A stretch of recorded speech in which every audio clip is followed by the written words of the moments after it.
The product owner is accountable for maximizing the product's value resulting from the Scrum team's work. Resulting from.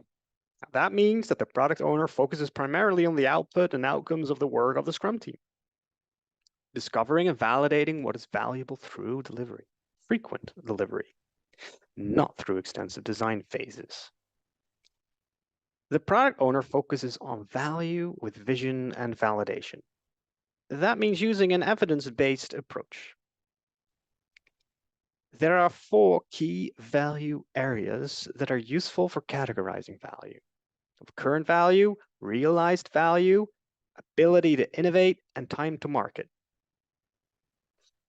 Current value can be validated by frequently inspecting the latest increments and reviewing them with stakeholders.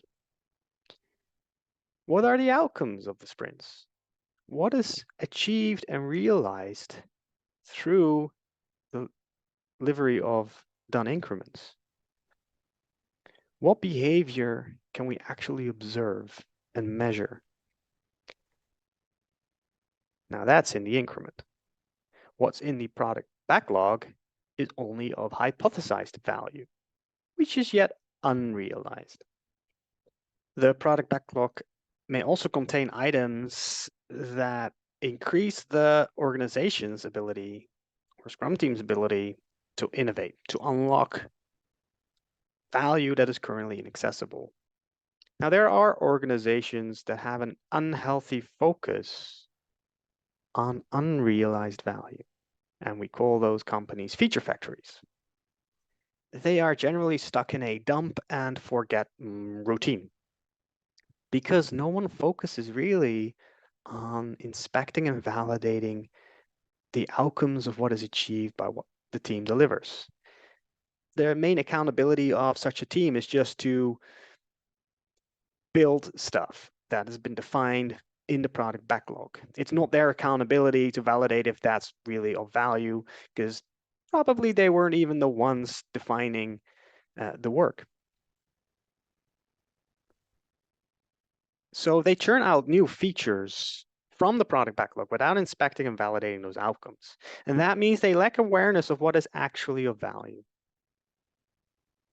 It is false to assume that what's in the product backlog is valuable to users.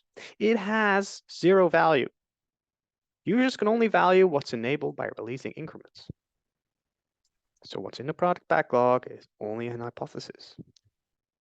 Ultimately, what's in the increment is more value than what's in the product backlog. Could something in the product backlog become of more value potentially than what's in the current increment? Could be. Scrum teams are characterized by their routine of continuous improvement. They visualize and optimize their workflow to decrease its time to market. Scrum teams deliver small, done increments, often. So I have a short quest for you.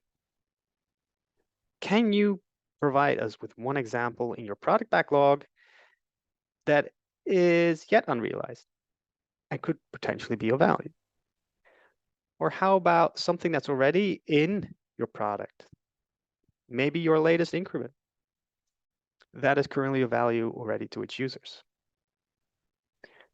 Or perhaps one example of something that's currently increasing your Scrum team or your organization's ability to innovate, to unlock future value that is currently inaccessible.